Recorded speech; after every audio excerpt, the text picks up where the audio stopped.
We are here at FutureBuild at the Excel in London today with the competition winners from the Day and the Lego Group's awesome competition that went out a few months ago.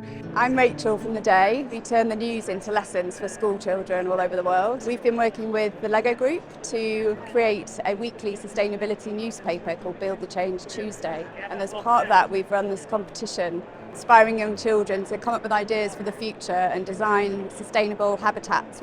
The ideas that these guys came out with this morning are so unbelievably creative and intelligent that we absolutely have to start listening to these guys in order to inform how we build and design our environments moving forward.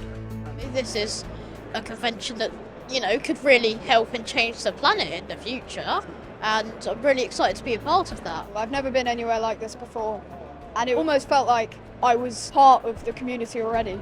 We brought together a really exciting panel of judges for the competition. We had some young climate activists, we had change makers and innovators from the world of design and architecture.